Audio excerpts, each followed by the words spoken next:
اعوذ باللہ من الشیطان الرجیم بسم اللہ الرحمن الرحیم الحمد للہ رب العالمین صلی وسلم وزد وبارک علی صاحب دعوت النبویہ وصولت الحیدریہ وعصمت الفاطمیہ والحلم الحسنیہ والشجاعت الحسینیہ والعبادت السجادیہ والمآثار الباقریہ والآثار الجعفریہ والعلوم القاظمیہ والحجج الرضویہ والجود التقویہ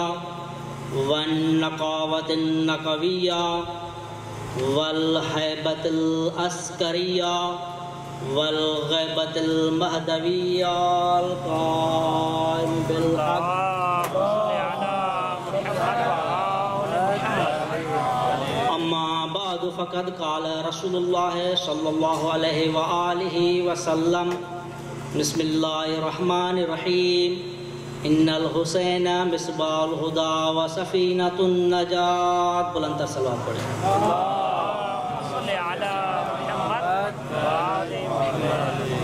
سامعین محترم، واجب الاحترام، خالق حقیقی کے بارگاہ میں دعا ہے کہ خداوند متعال جن جن حضرات نے اس فرش عزا کا اہتمام کیا ہے ان کا یہ اہتمام اپنے بارگاہ میں قبول و منظور فرمائے.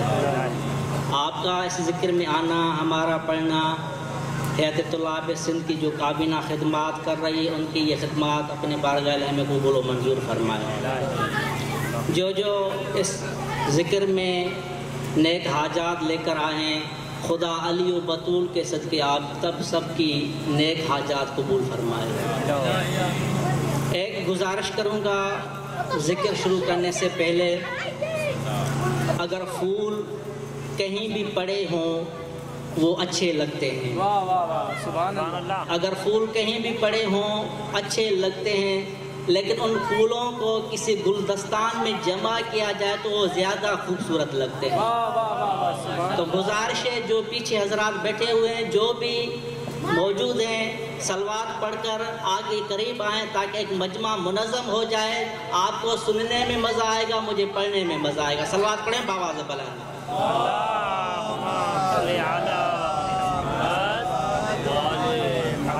جیسے دعا مانگنے والا اور دعا مانگنے والے کے ساتھ جو آمین کہنے والا اس دعا میں برابر کے شریک ہوتے ہیں، اسی طرح تقریر کرنے والا اور نعرے لگانے والے بھی تقریر کرنے والے کے ساتھ برابر کے شریک ہوتے ہیں.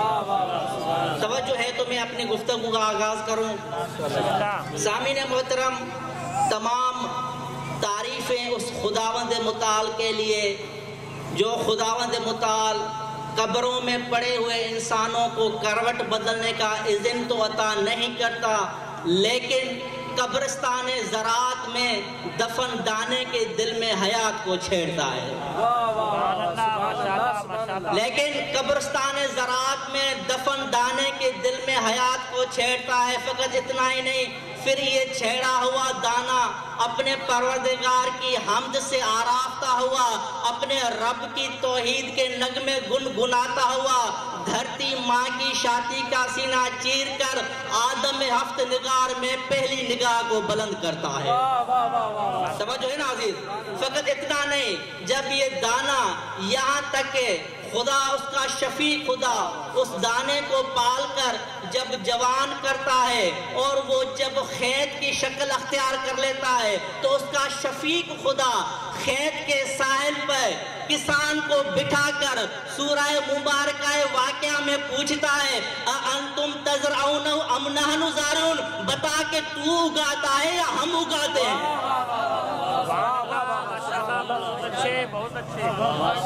بتا تو اگاتا ہے یا ہم اگاتے ہیں. سامعین محترم، جس طرح ایک ننھے سے دانے کو جوانی تک پہنچانے کے لیے خداوند متعال اس کے لیے تکلف کرتا ہے، کیا وہ خدا ننھی سی امت مصطفیٰ کو جوانی معرفت تک پہنچانے کے لیے حسین کا سفینہ عطا نہیں کر سکتا؟ تو میرا موضوع واضح ہو گیا، ان الحسین مصباح الہدی و سفینۃ النجات، حسین ہدایت کا چراغ اور کشتی نجات ہے۔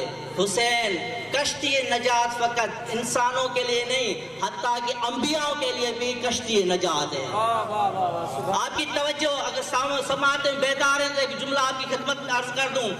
عزیزان من، دنیا نے لاکھ کوششیں کی کہ ان لوگوں سے یہ کشتی چھین لی جائے، جو ان کے پاس فرش عزا کی کشتی ہے یہ ان سے چھین لی جائے، ان کو مٹایا جائے۔ خدا کی عزت کی قسم، دنیا والوں نے لاکھ کوششیں کی، وہ خود تو مٹ گئے لیکن اس فرش عزا اور فرش عزا کو بچھانے والوں کو کبھی نہ مٹا سکا۔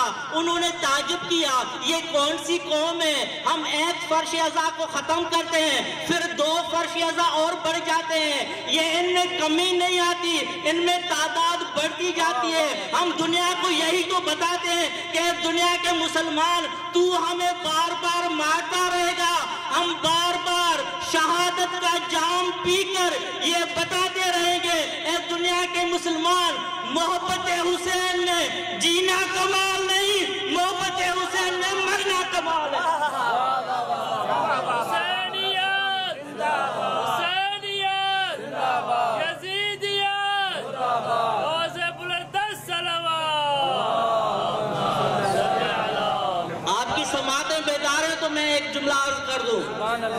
محبت حسین میں جینا کمال نہیں، محبت حسین میں مرنا کمال ہے۔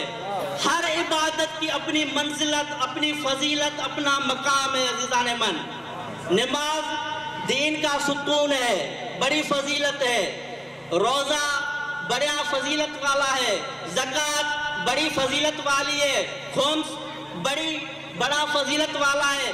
میں آپ کی خاموشی پہ قربان جاؤں، یہ ساری عبادات بڑی فضیلت والے ہیں، لیکن کہیں بھی جناب زہرا نے ایسا نہیں فرمایا کہ تو اپنے گھر میں مصلی بچھا میں آؤں گی، کہیں بھی جناب زہرا نے یہ نہیں فرمایا تو اپنے گھر میں روزہ رکھ میں آؤں گی، کہیں بھی جناب زہرا نے یہ نہیں کہا کہ تو اپنے گھر سے زکوٰۃ ادا کر میں آؤں گی۔ خدا کی عزت کی قسم، یہ واحد فرش عزا ایک ایسی عبادت ہے جس کے لیے جناب زہرا سلام اللہ علیہ فرماتی ہے، اے عزادار تو اپنے گھر میں میرے بیٹے حسین کا فرش عزا بچھا، اور کوئی آئے نہ آئے، میں زہرا وعدہ کرتی ہوں میں ضرور آؤں گی۔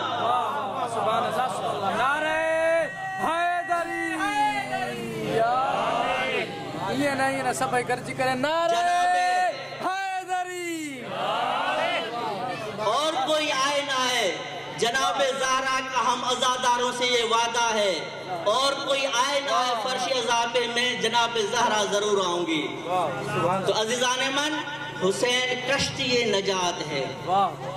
زیارت وارثہ میں پڑھتے ہیں، السلام علیکم یا وارث ابراہیم خلیل اللہ، اے ابراہیم خلیل اللہ کے وارث حسین تجھ پر سلام۔ السلام علیکم یا وارث نوح نبی اللہ، اے نوح نبی کے وارث حسین تجھ پہ سلام۔ آپ کی سماعت بیدار کو ہے نا بھائی، آپ کی توجہ چاہیے، ایک جملہ ایک فکرہ آپ کے اذانوں تک منتقل کرنا چاہتا ہوں۔ السلام علیکم یا وارث ابراہیم خلیل اللہ، اے اللہ کے دوست ابراہیم کہ وارث حسین تجھ پہ سلام۔ جب امام سے پوچھا گیا، یا مولا یا واقع لما سمیا خلیل خلیلا، حضرت ابراہیم کو خلیل کیوں کہا جاتا ہے؟ حضرت ابراہیم کو خلیل کیوں کہا جاتا ہے؟ آواز آیا، انہو یطعم الطعام علی المسکین، ابراہیم کو خلیل اس لیے کہا جاتا ہے کہ وہ مسکینوں کو طعام کھلاتے تھے، مسکینوں کو کھانا کھلاتے تھے، مسکینوں کو کھانا کھلاتے تھے۔ حضرت ابراہیم کی یہ صفت اتنی مشہور تھی، یہاں تک کہ اگر کوئی مہمان نہ آئے حضرت ابراہیم کھانا نہ کھاتے تھے۔ یہی تو سبب ہے 3 دن گزر گئے، اللہ کے نبی خلیل اللہ ایک صحرا میں بیٹھے ہوئے ہیں، کیا کہتے ہیں کہ میں نے خدا کی عبادت بھی کی ہے لیکن 3 دن ہو گئے کوئی مہمان نہیں آیا جس کے ساتھ میں کھانا کھاؤں۔ حضرت ابراہیم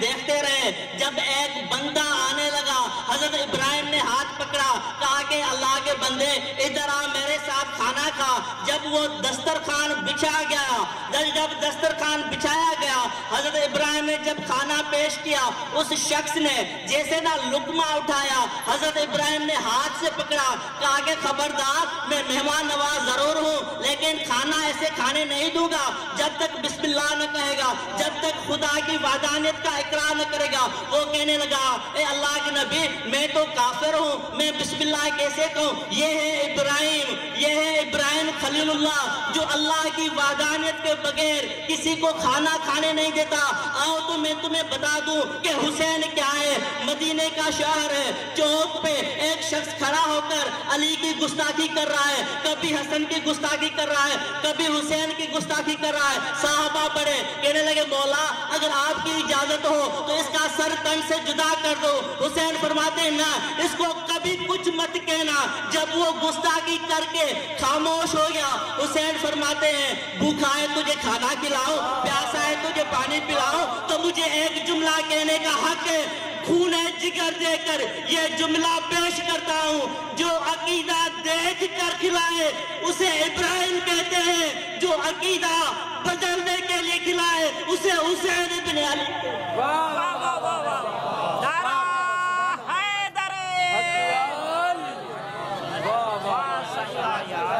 جو عقیدہ دیکھ کر کھلائے اسے ابراہیم خلیل اللہ کہتے ہیں, جو عقیدہ بدلنے کے لیے کھلائے اسے حسین ابن علی کہتے ہیں.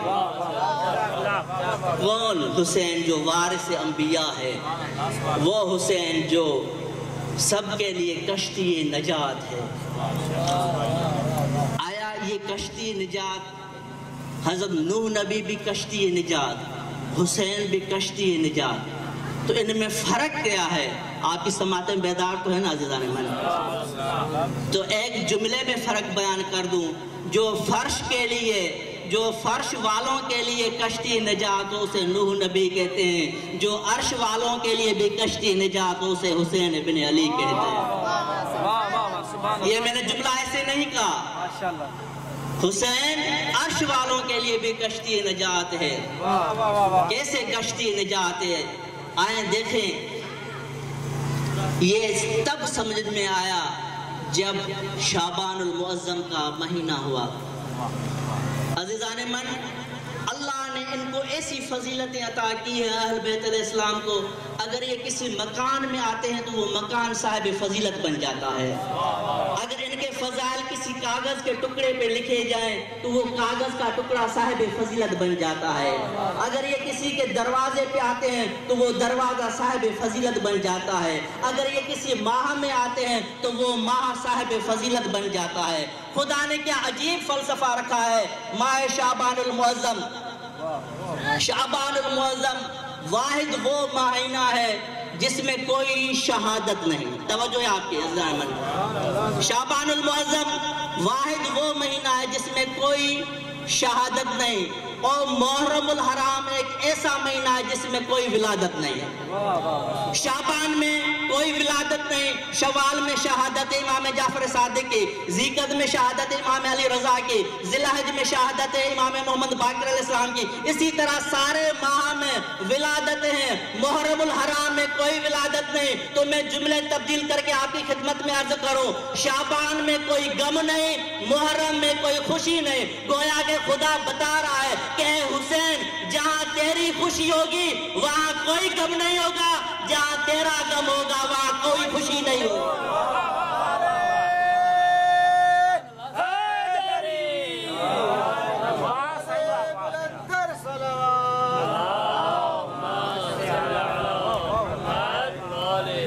شعبان المعظم وہ مہینہ جس میں کوئی غم نہیں. محرم الحرام وہ مہینہ جس میں کوئی خوشی نہیں. جہاں حسین کی خوشی ہے وہاں کوئی غم نہیں چلے گا, جہاں حسین کا غم ہے وہاں کوئی خوشی نہیں چلے گی. حسین کشتی نجات. یہ اہتمام جب 3 شعبان المعظم آئی, رب جلیل نے جبریل کو حکم جاری کیا, اے جبریل صلوات پڑھ دیں بآواز بلند.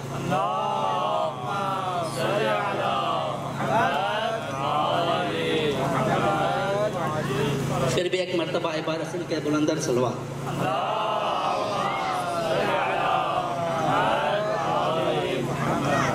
آپ کی سماعتیں بیدار تو ہے نا عزیزان من؟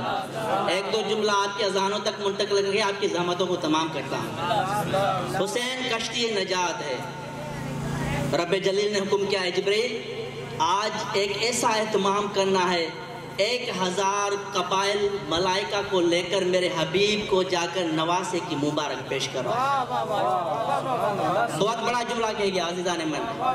جب جبریل نے یہ سنا کہ 1 لاکھ قبائل کو لے کر جبریل تعجب کی نگاہ میں آ کر کہتا ہے اے خدایا آج ایسا کون سا اہتمام ہے, آج ایسی کون سی ہستی آئی ہے جس کے لیے اتنا بڑا اہتمام کیا جا رہا ہے.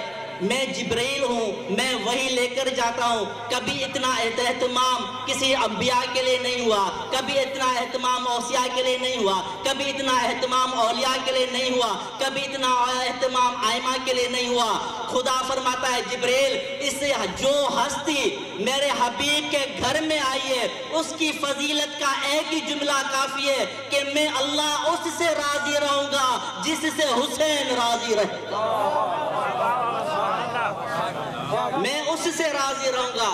یہ دنیا کہتی ہے کہ بھائی یہ کیسے ہو سکتا ہے کہ اللہ نے اپنی مرضیاں حسین کو دے دی. بھائی یہ ہم سے مت پوچھ. تاریخ میں 2 ہی لوگ ملتے ہیں جن کو اللہ نے اپنی مرضیاں عطا کر دی. یا باپ ہوتا ہے وہ من الناس میں یشری نفس ابتغاء مرضات اللہ, یا بیٹا ہوتا ہے جس کے لیے خدا فرماتا ہے یا ایتھا النفس المطمئنہ ارجعی الی ربک راضیۃ مرضیہ. یہ ہمارے اوپر آپ کا غصہ نہیں چلے گا. یہ پوچھنا ہے تو اس خدا سے پوچھ کہ یا تو باپ کو مرضیاں عطا کرتا ہے یا بیٹے کو مرضیاں عطا کرتا ہے. سامعین محترم, آواز قدرت کہ ہم نے نوح نبی کو ایک ایسی قوم میں مبعوث کیا جو قوم غیر اللہ کی عبادت کرتی تھی, جو بت پرست تھی. جناب نوح کو حکم دیا کہ اے نوح نبی ان کو کہہ دے. حضرت نوح نبی فرماتے یا قومی اعبدوا اللہ ما لکم من الہ غیرہ, تم اس خدا کی عبادت کرو جس نے تمہیں خلق کیا ہے. تو اس قوم میں سے قال الملأ من قومہ ان لنراک علی ضلال مبین, اس قوم میں سے ملا کہنے لگی کہ اے نبی ہم تمہیں کھلم کھلا گمراہی پہ دیکھ رہے ہیں. یہ ملا ہے کیا سامعین؟ یہ ملا کسے کہتے ہیں؟ قرآن مجید میں 35 سے زائد مرتبہ لفظ ملا استعمال ہوا ہے. یہ ملا ایک ایسا گروہ ہے جو ہر نبی سے لڑتا آتا ہے. ان کی 2 خصوصیات ہیں. جس انسان میں یہ 2 خصوصیات پائی جائیں وہ ملا ہے. سب سے پہلے ان کے پاس پیسہ بہت ہوتا ہے, ان پیسے پر ان کو گھمنڈ ہوتا ہے. دوسرا ان کو بڑے بننے کا شوق ہوتا ہے. جس میں یہ 2 خصوصیتیں پائی جائیں وہ ملا ہے. جواب میں کہنے لگے قال الملأ من قومہ ان لنراک علی ضلال مبین, اے نوح نبی ہم تجھے کھلم کھلا گمراہی پہ دیکھ رہے ہیں, تو ہمیں کیسے دعوت دے رہا ہے؟ جب حضرت نوح نبی نے 950 سال تبلیغ کر کر کے تھک چکے, حضرت نوح نبی کہتا کہ خدایا یہ قوم سدھرنے والی نہیں ہے, میں بد دعا دیتا ہوں خدایا ان کے اوپر جلد اپنا عذاب نازل کر دے. یہاں پہ نوح نبی ہے جو اپنی قوم پر اپنی امت پر عذاب بد دعا کر رہے ہیں. وہ ہے محمد مصطفیٰ جو لہو لعان ہو کر اپنی بیٹی کے چوکھٹ پہ آ کر جناب صدیقہ فرماتی ہے جب میرے بابا لہو لعان ہو کر آتے تھے میں ان کا خون صاف کرتی تھی, لیکن میرے بابا اپنی امت کے لیے کبھی بھی بد دعا نہیں کی, کبھی بھی بد دعا نہیں کی. جناب نوح کو جب بد دعا کی آواز قدرت آئی اوحینا الیہ نوح وصنع الفلک بآیوننا ووحینا, اے نوح نبی تو گھبرا نہیں, میرا ان قریب ان کے اوپر عذاب آنے والا ہے, تو ایک کشتی تیار کر ہمارے وحی کی روشنی میں اور ہماری آنکھوں کے سامنے. ابھی عذاب آنا ہے, کشتی کشتی بنانی ہے 16 سال پہلے جناب نوح نے ایک کھجور کا درخت اگا تھا، اس سے لکڑیاں لی، جب لکڑیاں اکٹھے ہو گئی، جناب نوح کہتا ہے اے پروردگارا لکڑیاں تو میرے پاس ہے لیکن اتنی بڑی کشتی میں بناؤں گا کیسے؟ جناب نوح کہتا کہ اے خدا یا آسمان سے فرشتے بھیج یا اس قوم میں سے مجھے کوئی مددگار عطا کر۔ نبی کہہ رہا ہے کہ اے خدایا مجھے اس قوم میں سے مددگار عطا کر۔ اگر نبی غیر اللہ سے مدد مانگے وہ نبی رہتا ہے، اگر ہم علی سے مدد مانگے تو ہم کافر بن جاتے ہیں۔ آواز گزرتا ہے اے نوح تو اس قوم سے کہہ دے جو بھی تمہاری مدد کرے گا میں اللہ اس کی مغفرت کروں گا۔ کشتی کتنی بڑی تھی؟ امام صادق علیہ السلام فرماتے ہیں جب کشتی کی اس پیمائش کی گئی تو وہ کشتی 2080 میٹر لمبی تھی اور اس کشتی کا عرض 800 میٹر اور بلندی اس کی 80 میٹر تھی۔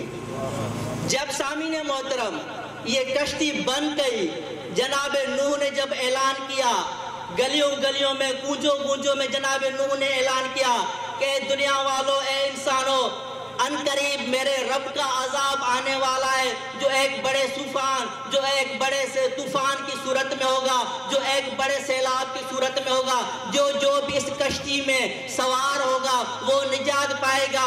خدا کی عزت کی قسم جیسے یہ اعلان سنایا گیا سب سے پہلے نوح نبی کی بیوی آئی اور کہنے لگی، مسکروں کو جمع کر کے تالیاں بجا کر کہنے لگی اے دیکھو دنیا والوں نوح نبی کو پتہ نہیں کیا ہو گیا ہے، یہ صحرا میں کشتی چلے گی کہاں، نہ تو پانی ہے نہ کوئی سیلاب ہے، ادھر نوح نبی کی بیوی ہے جو نبی کی طنز کر رہی ہے۔ وہاں پہ ایک بڑھیا نے جیسے یہ اعلان سنا، وہ بڑھیا جیسے ان کے کانوں میں نوح نبی کا اعلان آیا، جلد میں اپنے گھر سے سامان اٹھا کر نوح نبی کی خدمت میں آئی اور کہنے لگی اے اللہ کے نبی وہ کشتی کہاں ہے جس میں ہم سوار ہوں گے، ہم نجات پائیں گے؟ نوح نبی نے کہا اے بڑھیا تمہارا ایمان اتنا مضبوط ہے تو جا گھر بیٹھ جا، جب سیلاب آیا میں نوح نبی کشتی تمہارے پاس لے آؤں گا۔ عزیزان من جیسے وقت گزرتا گیا، جب وقت گزرتا گیا وہ بڑھیا جب آئی کہنے لگے اللہ کے نبی وہ کشتی کہاں ہے جس میں ہم سوار ہوں گے، جس میں نجات پائیں گے؟ نوح نبی فرماتے ہیں اے بڑھیا عذاب آ بھی گیا ٹل بھی گیا، تمہیں پتہ نہیں چلا کیونکہ تمہارا ایمان مضبوط تھا۔ ہم دنیا کو یہی کہتے ہیں اے دنیا کے مسلمان آ جا حسین کی کشتی میں سوار ہو جا، قیامت آ کر گزر جائے گی تمہیں کچھ پتہ بھی نہیں چلے۔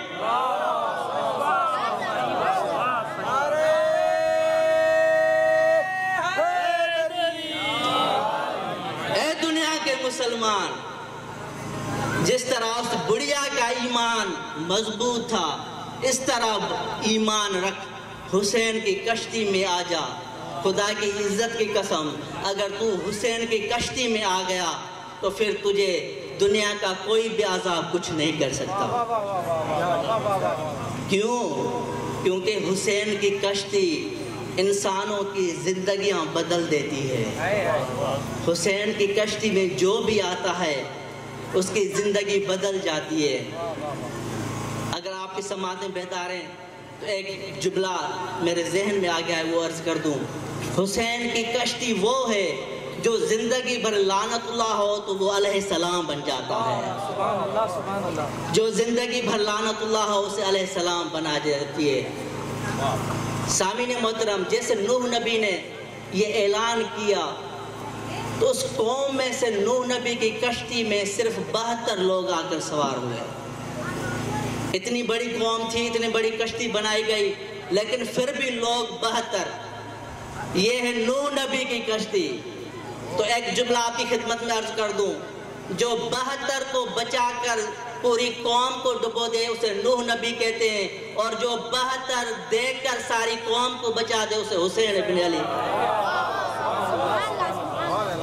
حسین 72 دے کر پوری انسانیت کو بچا گئے۔ نوح نبی کی کشتی میں وہ افراد سوار ہوئے تھے جن کی عمر کم سے کم 40 سال یا 40 سال سے اوپر تھی، لیکن حسین کی کشتی میں وہ بھی سوار تھے جن کو بولنا ابھی تک آتا ہی نہیں تھا۔ حسین کی کشتی میں وہ ننھے سے مجاہد بھی تھے جن کو ابھی بولنا نہیں آتا تھا۔ حسین کی کشتی میں 61 سال کا بوڑھا بھی سوار تھا۔ بس میں آگے اپنے منزل مصائب تک۔ عزاداران مظلوم کربلا، دنیا کہتی ہے شیعہ قوم روتی ہے، ہم کہتے ہیں کہ اے دنیا کے مسلمان، جو مصائب اہل بیت پہ ڈھائے گئے ہیں، اگر وہ ہنسنے کے لیے ہیں تو آؤ تو مل کر ہنستے، اگر رونے کے لیے ہیں تو بھی ہم سے مل کر رونا شروع کر دے۔ اجرکم اللہ۔ عزاداران مظلوم کربلا، ہم شیعہ قوم کو ایک ہی بات رلاتی ہے کہ کوفہ مسلمانوں سے بھرا ہوا تھا لیکن مسلم ایک تھا۔ اللہ اکبر۔ عزاداران مظلوم کربلا، جب جناب مسلم نے نماز پڑھانا شروع کی تو جناب مسلم کے پیچھے 18,000 آدمی تھے۔ جب نماز پڑھا کر ختم کی کوئی ایک بھی نہیں بچا، سارے چلے گئے جناب مسلم کو تنہا چھوڑ کر۔ مجھے 2-4 جملے مصائب کے طفلان مسلم کے پڑھنے ہیں۔ عزاداران مظلوم کربلا، جیسے وہ کوفے سے لوگ جاتے رہے اپنے گھروں کی طرف، جناب مسلم کے 2 شہزادے ابراہیم و محمد ان کے ساتھ ساتھ راستہ بھول گئے۔ کبھی اس دروازے کو دستک دیتے ہیں، کبھی اس دروازے کو دستک دیتے ہیں۔ عزاداران حسین، جب نہ شام ڈھل چکی اور اندھیرا چھا گیا، چھوٹا سا شہزادہ بڑے شہزادے کو کہتا ہے، اے بھیا، کیا ہمارا کوفے میں کوئی بھی نہیں ہے؟ ہمیں کوئی بھی نہیں پہچانتا۔ بڑا بھائی چھوٹے بھائی کو گلے لگا کر کہتا ہے، اے بھیا، جس کا کوئی نہیں ہوتا اس کا خدا ہوتا۔ اجرکم اللہ۔ عزاداران مظلوم کربلا، شہزادے ہر ایک کا دروازہ دستک کیا، جب کوئی کسی نے پناہ نہیں دی، عزاداران مظلوم کربلا دونوں شہزادے ایک درخت پہ جا کر سوار ہو گئے۔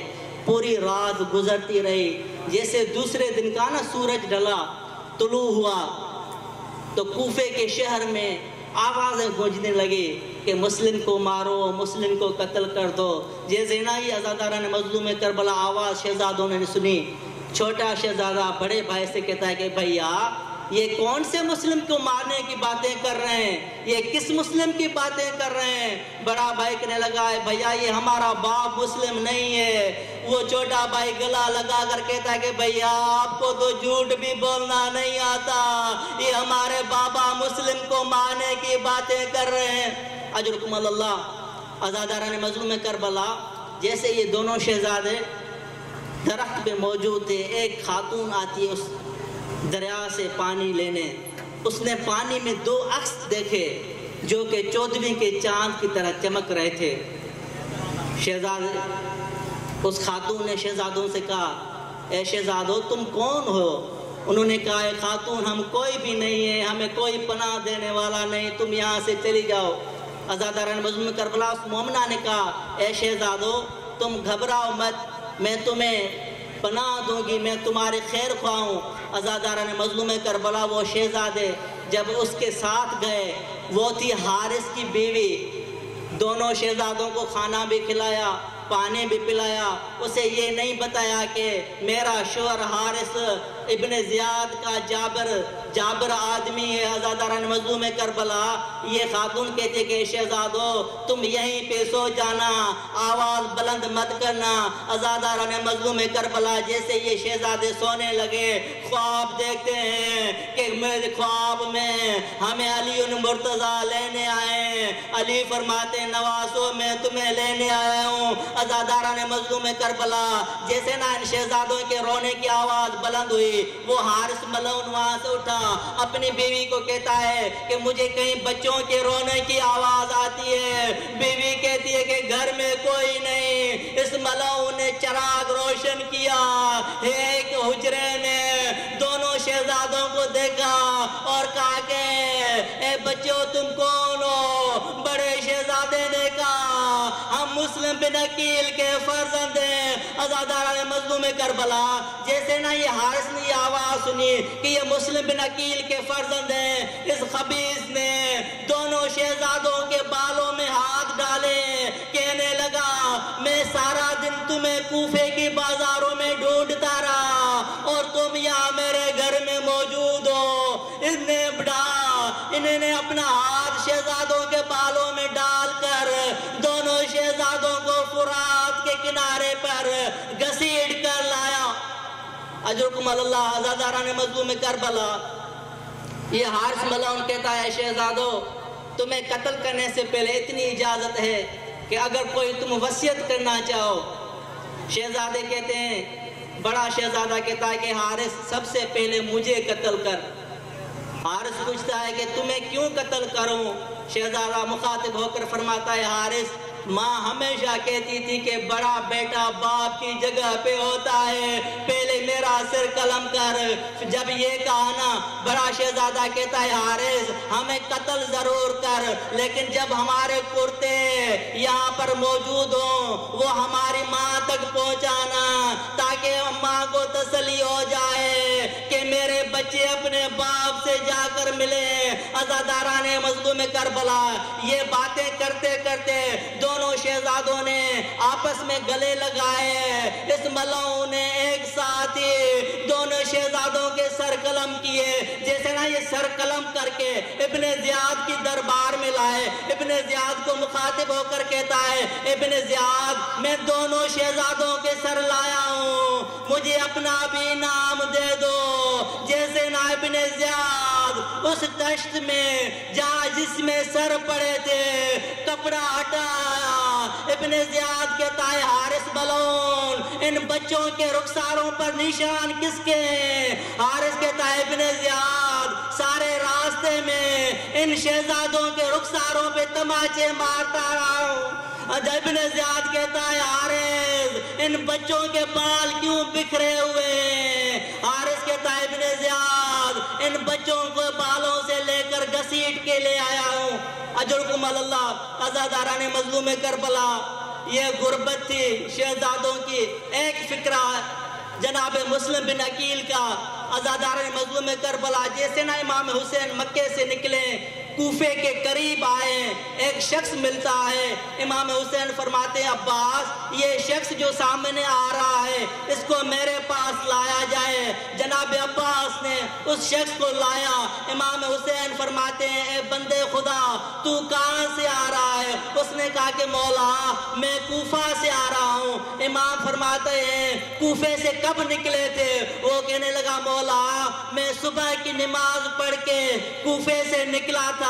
امام نے فرمایا اے بندے خدا مجھے کوفے کے حالات بتا، کوفے کے کیا حالات تھے؟ اس نے نہیں بتائے۔ جب امام نے دوبارہ کہا مجھے کوفے کے حالات بتا، اس نے کہا کہ مولا کوفے کے حالات کیا بتاؤں؟ یلعب الصبیان براس المسلم، مولا جب میں کوفے سے نکلا تھا کوفے کے بچے جناب مسلم کے سر سے کھیل رہے۔